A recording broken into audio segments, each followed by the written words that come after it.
So kailangan natin putulan ng ngipin guys para iwas sugat-sugat na.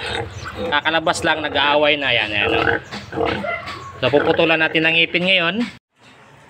Yan, so maganda tayo ng Sustalinili guys. At bumili lang tayo ng syringe na disposable 1 ml.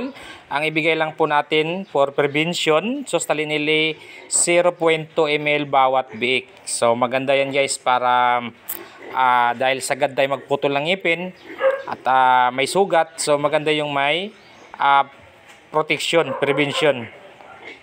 Yan, so magputol na tayo ng, nakita nyo guys, ang tutulis ng ngipin na yan kahit papanganak pa lang po.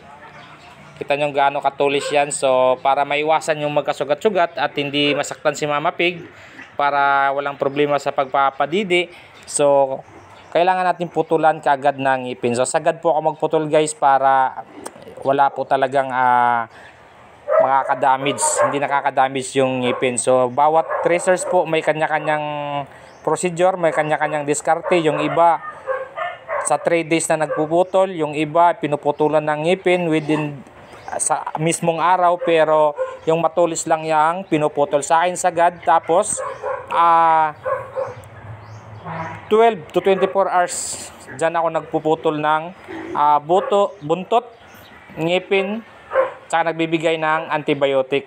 So sa nagtatanong bakit pinuputulan ng buntot, so ang pagputol ng buntot po ay optional lang po yan. Pero ang gandahan po kasi pag pinutulan, kapag gawing fattening yung mga alaga natin or gawing inahin, so maiksi lang yung buntot. So alam naman natin yung buntot, yun po ang pinakamagalaw sa ating baboy. So kapag dumikit yung dumi dyan, tapos mahaba ang buntot, tumatalsik po talaga kung saan yung dumi. So yun lang yung nakikita kong purpose kung bakit pinuputulan ng buntot. Sa hygiene po. Yan, so nakikita nyo guys, iniipit ko lang yan, putol. Tapos pinapasok ko ng lighter yung pinagputulan, yung dulo guys. Pinapasok ko ng lighter para iwas pagdurugo. Tsaka nilalagyan ko rin ng quick heal yung pinagpasuhan ko. So okay na po, ganun lang po kadali. Yan, hindi pa naputulan ng pusod yung iba guys dahil yun nga, naabutan natin na nanganak na. Swimming pa more.